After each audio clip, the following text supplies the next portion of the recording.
আসসালামু আলাইকুম বন্ধুরা, আজ আমি নিয়ে এসেছি একেবারে আলাদা স্বাদের মজাদার ও ঘরোয়া একটি রেসিপি, কাঁঠালের বিচির পায়েস। শুনতে যেমন অসাধারণ, খেতেও ঠিক তেমনটাই। চলুন একদম শুরু থেকে শেষ পর্যন্ত দেখি কিভাবে এই মজাদার পায়েসটি তৈরি করব। দেখুন, আমি কাঁঠালের বিচিগুলোর খোসাগুলো সুন্দর করে ছাড়িয়ে নিয়েছি। এবার একটা ছুরি দিয়ে উপরের দিকটা সামান্য কেটে নিয়েছি যেন রাখতে সুবিধা হয়। তারপর ভালোভাবে পরিষ্কার পানি দিয়ে ধুয়ে নিয়েছি যাতে কোনো গন্ধ বা অশুদ্ধতা না থাকে। ছুরি দিয়ে আমি বিচিগুলো কুচি কুচি করে কেটে নিয়েছি। এইভাবে ছোট ছোট করে কেটে রাখলে রান্না যেমন সহজ হয়, তেমনি খুব দ্রুত সিদ্ধ হয়ে যায় আর স্বাদও ভালোভাবে মিশে যায় পায়েসের মধ্যে। এতে করে সময়ও বাঁচবে আর দুধে ফুটলেই মাখা মাখা হয়ে যাবে, একদম চটপট সিদ্ধ হয়ে যাবে। এবার আমি একটি পাত্রে করে পানি বসিয়ে দেব। পানি গরম হয়ে গেলে ওখানে দিয়ে দিচ্ছি কুচি করা কাঁঠালের বিচিগুলো। মাঝারি আঁচে সিদ্ধ হতে দেব 8 থেকে 10 মিনিটের মতো। সিদ্ধ হয়ে গেলে বিচিগুলো একটু নরম হয়ে যাবে আর চামচ দিয়ে চাপ দিলে ভেঙে যাবে, তখন বুঝবেন হয়ে গেছে। সিদ্ধ হওয়ার পর পানিগুলো ঝরিয়ে নেব। এবার আমি নিয়ে নিচ্ছি পায়েসের জন্য কিছু সুগন্ধি আর স্বাদে ভরপুর উপকরণ। এখানে আমি নিয়েছি সিদ্ধ করা কাঁঠালের বিচিগুলো। তারপর নিয়ে নিচ্ছি আমি দুধ, চিনি, কিশমিশ, কাঠবাদাম, কাজু বাদাম, দারুচিনি, তেজপাতা, সাদা এলাচ ও ঘি। এবার আমি পাতিলে করে ঘিগুলো ভেজে নেব। ঘিগুলো ভাজা হয়ে গেলে এতে আমি দিয়ে দেব সিদ্ধ করা কাঁঠালের বিচিগুলো। আমরা কাঁঠালের বিচি ফেলে দেই, অথচ আমরা জানি না যে কাঁঠালের বিচি দিয়ে তৈরি হয় একটা মিষ্টি খাবার। ঘরোয়া এই পায়েস শুধু স্বাদ নয়, স্মৃতির সঙ্গেও জড়িয়ে আছে। এই পায়েস শুধু খাবার না, একটা অনুভব।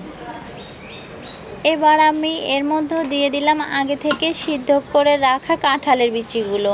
সব উপকরণ একসাথে হালকা আঁচে নেড়েচেড়ে ভেজে নিচ্ছি যতক্ষণ না বিচিগুলোর গায়ে হালকা লালচে ভাব আসছে। এর মধ্যে দেব দারুচিনি, এলাচ ও তেজপাতা, যাতে করে স্বাদ আর ঘ্রাণ দুটোই যেন একসাথে মিশে যায়। এবার আমি এখানে পরিমাণ মতো দুধ দিয়ে নেব। দুধ দেওয়ার পর অবশ্যই হালকা আঁচে ধীরে ধীরে নাড়তে থাকবো। তাড়াহুড়া করব না, ধীর গতিতে নাড়তে থাকবো। এতে দুধ ভালোভাবে মিশে যাবে আর তলায় লেগে যাওয়ারও ভয় থাকবে না। এবার আমি পাত্রটি ঢেকে দেব। ঢাকনা দিলে পায়েস ভালোভাবে সিদ্ধ হয় আর স্বাদও বাড়ে। দুধ ফুটে ওঠা পর্যন্ত আমরা খুব হালকাভাবে নাড়াচাড়া করতে থাকব। কিছুক্ষণ অপেক্ষা করব।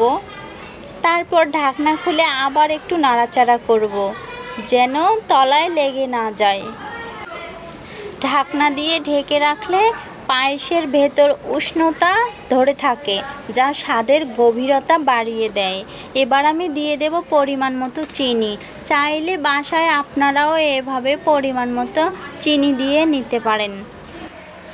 চিনি দেওয়ার পর আমি হালকা করে ধীরে ধীরে নাড়তে থাকবো যাতে চিনি পুরোপুরি গলে যায়, দুধের সঙ্গে মিশে যায়।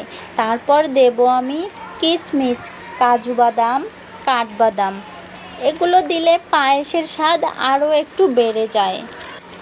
এবার আমি কিছুক্ষণ ঢেকে রেখে মাঝে মাঝে নাড়তে থাকবো যাতে পায়েস ঘন হয়ে যায়। দেখুন, আমার কাঁঠালের বিচির পায়েস একেবারে রেডি হয়ে গেছে। ঘন, মসৃণ আর দারুণ এক ঘ্রাণ ছড়াচ্ছে। একেবারে পারফেক্ট হয়ে গেছে। উপকরণগুলোর প্রতিটা স্বাদ দুধে মিশে একটা অসাধারণ মিষ্টি তৈরি করেছে।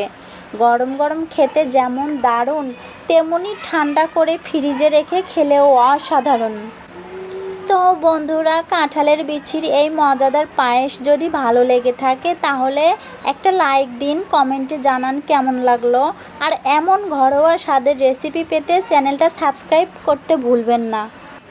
আগামী ভিডিওতে নতুন কিছু উপস্থাপনায় আবারও হাজির হব।